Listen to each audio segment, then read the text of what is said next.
नमस्कार। क्या कभी सोचा है कि भारतीय स्वतंत्रता संग्राम में एक ऐसी तिगड़ी भी थी जिनसे अंग्रेज इस कदर खौफ खाते थे कि उन्होंने पूरे आंदोलन का रुख ही बदल कर रख दिया। आज हम बात करेंगे लाल बाल पाल की कहानी की और ये समझेंगे कि कैसे उनके उग्र विचारों ने कांग्रेस की नरमपंथी राजनीति को चुनौती दी और आजादी की आग को एक नई चिंगारी दी। देखिए, ये तीन नाम लाला लाजपत राय, बाल गंगाधर तिलक और बिपिन चंद्रपाल, ये सिर्फ तीन लोग नहीं थे बल्कि अपने आप में एक बहुत शक्तिशाली विचारधारा थे। जैसा कि हम यहाँ देख सकते हैं, इन्हें क्रांतिकारी विचार और स्वदेशी आंदोलन की एक कॉमन सोच ने एक साथ बांधा था। स्वदेशी यानी अपने देश में बनी चीजों का इस्तेमाल और विदेशी सामान का पूरी तरह से बहिष्कार। बस इसी एकजुटता ने लाल बाल पाल की उस तिकड़ी को जन्म दिया जिसने ब्रिटिश हुकूमत की नींव तक हिला दी थी। तो चलिए शुरुआत करते हैं इस तिकड़ी के पहले स्तंभ बिपिन चंद्रपाल से।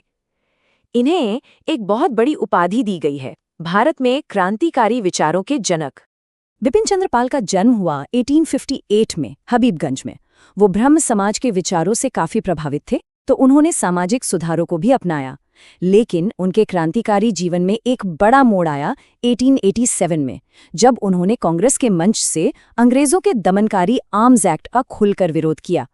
अब ये एक्ट ऐसा था जो भारतीयों को आत्मरक्षा के लिए भी हथियार रखने से रोकता था, तो इसका विरोध करना मतलब सीधे सीधे ब्रिटिश सत्ता को चैलेंज करना था।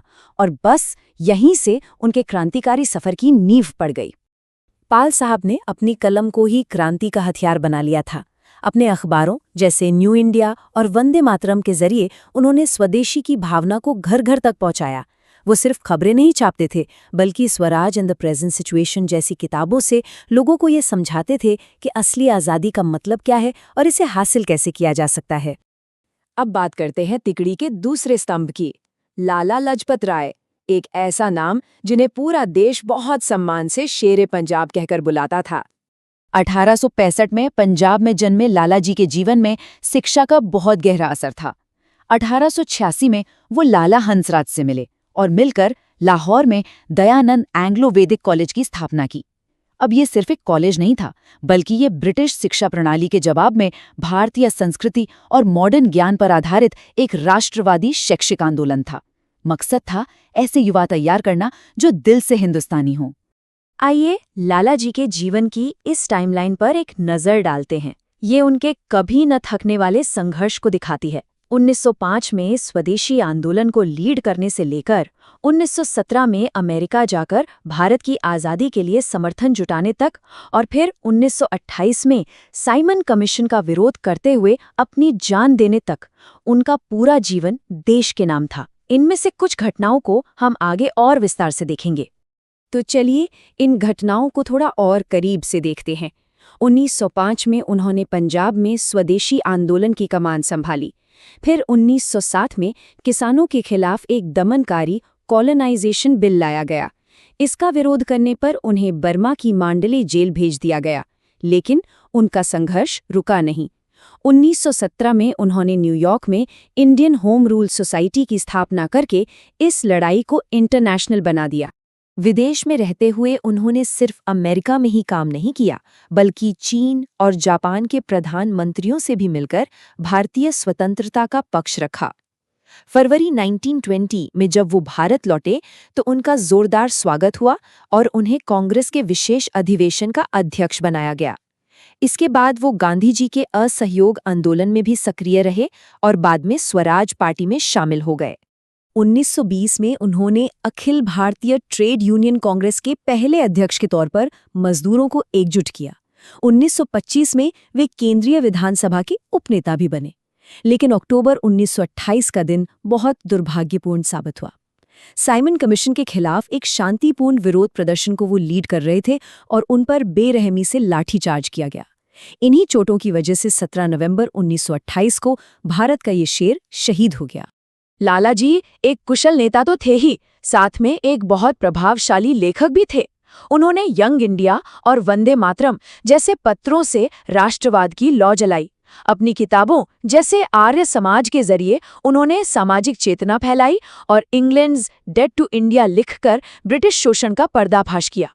साथ ही मैजनी और शिवाजी जैसे नायकों की जीवनियां लिखकर उन्होंने युवाओं को भी बहुत प्रेरित किया। और अब आते हैं इस तिकड़ी के सबसे मजबूत स्तंभ पर, बाल गंगाधर तिलक, जिन्हें ब्रिटिश तो भारतीय अशांति का जनक कहते थे, लेकिन सारा भारत उन्हें सम्मान से लोकमान्य कहता था। तिलक जी ये जानते थे कि आज़ादी के लिए जनता को एकजुट करना होगा, और इसके लिए उन्होंने 3 स्तंभों का सहारा लिया। पहला, शिक्षा, जिसके लिए डेक्कन एजुकेशन सोसाइटी बनी। दूसरा, सांस्कृतिक एकता, जिसके लिए गणेश उत्सव और शिवाजी उत्सव शुरू किए गए, ताकि लोग धर्म और जाति से ऊपर उठकर एक साथ आएं। और तीसरा, शारीरिक शक्ति, जिसके लिए अखाड़े और लाठी क्लब खोले गए। इन तीनों से उन्होंने एक मजबूत राष्ट्रवादी पीढ़ी तैयार की। ये स्लाइड तिलक जी की जबरदस्त इच्छा शक्ति को दिखाती है। अंग्रेजों ने उन्हें जेल में तो डाल दिया, लेकिन वो उनकी कलम को नहीं रोक सके। जरा ध्यान दीजिए कि ये स्लाइड कैसे जेल और वहां लिखी गई किताबों को जोड़ती है। मांडले जेल में 6 साल की कैद के दौरान उन्होंने गीता रहस्य जैसा महान ग्रंथ लिख दिया, और यरवदा जेल में the Arctic home of the Aryans लिखी। मतलब जेल की दीवारें भी उनके ज्ञान और राष्ट्रवाद को कैद नहीं कर पाईं। जब एक अंग्रेज लेखक वैलेंटाइन शिरोल ने अपनी किताब में उन्हें भारतीय अशांति का जनक कहा, तो तिलक उस पर मानहानि का मुकदमा करने के लिए लंदन तक चले गए। 1 अगस्त 1920 को तिलक का निधन हो गया। और इतिहास का संयोग देखिए, जिस दिन स्वतंत्रता संग्राम का ये सूरज डूबा, ठीक उसी दिन महात्मा गांधी ने असहयोग आंदोलन के रूप में एक नई सुबह की शुरुआत की। तिलक का दिया नारा स्वराज मेरा जन्मसिद्ध अधिकार है और मैं इसे लेकर रहूंगा, आज भी हमारी रगों में दौड़ता है। पर उनके लिए स्वराज का मतलब सिर्फ राजनीतिक आज़ादी नहीं था। उनका मानना था कि स्वराज के 2 रूप होते हैं। पहला, आध्यात्मिक स्वराज, यानी अपने मन और इंद्रियों पर काबू पाना, और दूसरा, राजनीतिक स्वराज, यानी अपना शासन। उनके हिसाब से सच्चा स्वराज तभी मिलता है जब ये दोनों हासिल हो जाएं। तो ये थी लाल, बाल और पाल की प्रेरक कहानी। इन तीनों ने मिलकर भारतीय राष्ट्रवाद को एक नई, उग्र और आत्मविश्वास से भरी दिशा दी। चलिए अब कुछ अभ्यास प्रश्नों के साथ ये परखते हैं कि हमने इस कहानी से कितना सीखा। पहला सवाल है, स्वराज्य एंड द प्रेजेंट सिचुएशन और इंडियन नेशनलिज्म नाम की किताबों के लेखक कौन हैं, जिन्हें father of revolutionary thought in India भी कहा जाता है? आपके ऑप्शन है ए. बाल गंगाधर तिलक, बी. लाला लाजपत राय, सी. बिपिन चंद्रपाल, या डी. लाला हंसराज। दूसरा सवाल, लाला लाजपत राय के बारे में इनमें से कौन सा कालक्रम सही तरीके से मैच किया गया है? ए. 1917 सर्वेंट्स ऑफ पीपल सोसाइटी की स्थापना, B. 1920 Akhil Bharatiya trade union Congress के पहले अध्यक्ष, सी. 1905 कोलोनाइजेशन बिल के खिलाफ आंदोलन, या D. 1921 Indian home rule society की स्थापना। और हमारा आखिरी सवाल, बाल गंगाधर तिलक द्वारा लिखी गई किताब और उसे लिखने की जगह यानी जेल का कौन सा जोड़ा सही है? A. Gita Rahasya Yerwada jail, B. Arctic home of Aryans Mandalay jail, C. Gita Rahasya Mandalay jail, या D. The Orion cellular jail. अपने जवाब सोचने की कोशिश जरूर करें। लाल बाल पाल की विरासत हमें सिखाती है कि आज़ादी के लिए जुनून और एकता ही सबसे बड़े हथियार हैं। इस महत्वपूर्ण कहानी को समझने के लिए धन्यवाद।